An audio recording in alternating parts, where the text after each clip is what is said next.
एक बहुत ही सत्कारयोग शख्सियत, हर वर्ग ਲਈ सच्ची हमदर्दी रखण वाले ਅਤੇ हर वेले परमात्मा ਦੀ रजा ਵਿੱਚ ਰਹਿਣ ਵਾਲੇ इंसान श्री इंद्रजीत जुल्का जी। आप हमेशा ही सच ਦੇ ਰਸਤੇ ਤੇ ਚੱਲੇ ਅਤੇ ਸਭਨਾਂ ਨਾਲ ਹੱਸ ਕੇ ਬੋਲਣਾ ਆਪ ਜੀ ਦਾ ਸੁਭਾਅ ਸੀ। ਆਪ ਹਰ ਕਿਸੇ ਦੇ ਦੁੱਖ ਦਰਦ ਵਿੱਚ ਸਹਾਈ ਹੁੰਦੇ ਸਨ। ਆਪ ਜੀ ਬਹੁਤ ਹੀ ਚੰਗੇ ਸੰਸਕਾਰਾਂ ਦੇ ਧਾਰਨੀ ਇਨਸਾਨ ਸਨ ਅਤੇ ਆਪ ਜੀ ਦੇ ਚੰਗੇ ਸੰਸਕਾਰ ਅਸੀਂ ਆਪ ਜੀ ਦੇ ਬੱਚਿਆਂ ਵਿੱਚ ਵੀ ਵੇਖ ਸਕਦੇ ਹਾਂ। श्री इंद्रजीत जुल्का हुणां दी याद विच एक धार्मिक समागम उन्हां दे समूह परिवार वल्लों लोक पद्माहाल जैन स्कूल दरेसी लुधियाना विखे करवाया गया, जिस विच वड्डी गिनती विच उच्च शख्सियतां ने शिरकत कीती अते कुछ शख्सियतां वल्लों श्री इंद्रजीत जुल्का जी दे कीते कम्मां नूं याद करदे होए उन्हां नूं शरधा दे फुल भेंट कीते। पेश है इस धार्मिक समागम दा विशेष प्रसारण।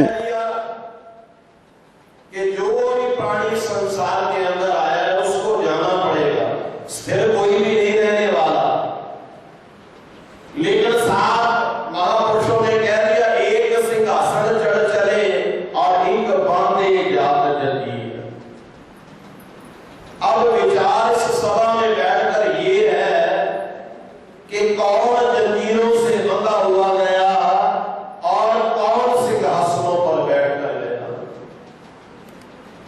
इस बात का ज्ञान आप लोगों को भी है जो इस संसार के अंदर रहकर जैसे हमारे आदरणीय इंद्रजीत जी जुल्का आज से नहीं, मैं तो बचपन से ही जब से पिताजी के साथ मंदिर आना उनको देखा कि निरंतर परमात्मा की भक्ति में और शिव की भक्ति में लीन रहना, निरंतर भगवान शिव की पूजा करनी मेरे विचार से संसारिक दृष्टि साधु दृष्टि से ऐसी जो पुण्य आत्माएं होती हैं जो अपने कार्य व्यवहार भी पूर्ण करती हैं, अपने परिवार का पालन पोषण भी किया, अपने परिवार को अपने बच्चों को अच्छे संस्कार दिए, अच्छे खानदान में बेटियों का विवाह हो गया, अच्छे खानदान की बेटियां पुत्रवधू बनकर घर के अंदर आ गई,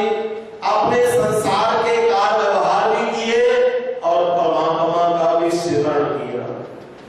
मरते दम तक बचपन से लेकर अभी भाई साहब से बात हो रही थी कि 8 साल से पिताजी निरंतर भगवान शिव की भक्ति में लीन, शंगा वाले शिवालय में जाकर पूजा करनी, हमारे शिवपुरी टोटिया वाले मंदिर में आकर पूजा करनी और जीवन के अंतिम दिनों तक भगवान शिव के नाम का उच्चारण करते रहे।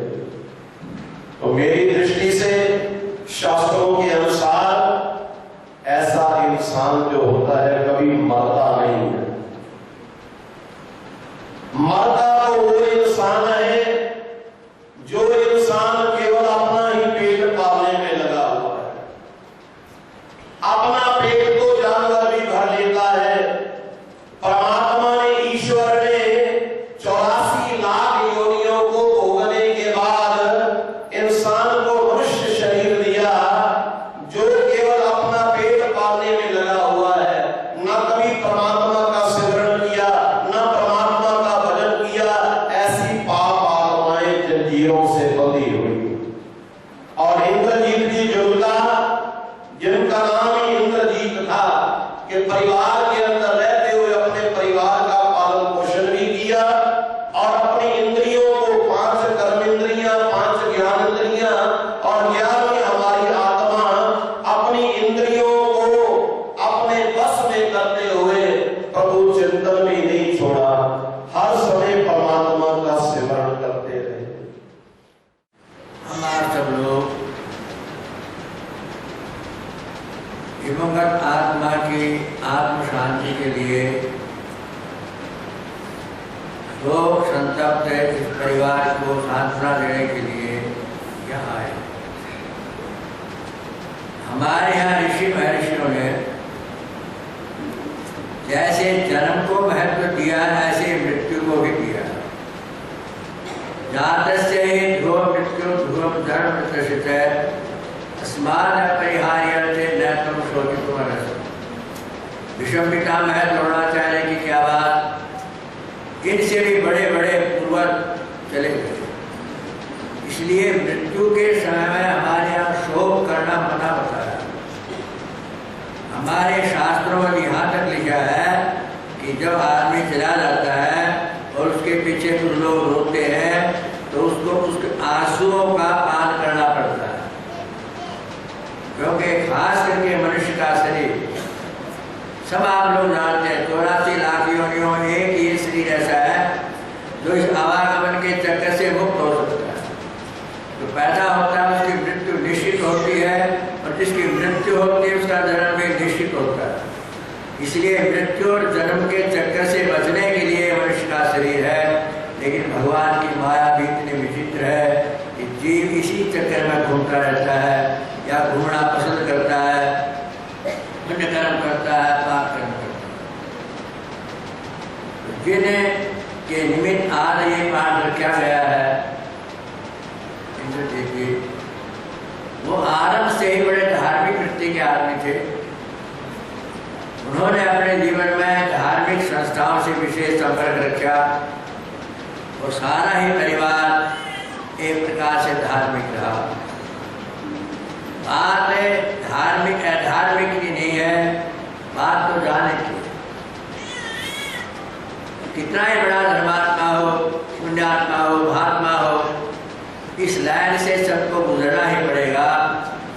इसलिए अधिक न कहता हुआ दिवंगत आत्मा की आत्म शांति के लिए परमात्मा से प्रार्थना करते हैं, प्रभु वो दिवंगत आत्मा जो स्वयं शिव स्वरूप थी, शिव उपासक थी, जहाँ कहीं जिस किसी रूप में हो, आप उसको उत्तम से उत्तम गति प्रदान करने की कृपा करेंगे। और गाने से परिवार को भी बड़ा भारी आघात लगा है एकदम। सभी परिवार के लोग जो परेशान हुए हैं, इनको भी परमात्मा ही शांति देगा, वही दे सकता है। संसार में तो कई बातें हैं नहीं शांति की। संसार वाले तो जलते को जला तो सकते हैं, लेकिन बुझा नहीं सकते। तो परम पिता परमात्मा से प्रार्थना है कि पूरे परिवार को सुख शांति और समृद्धि दे।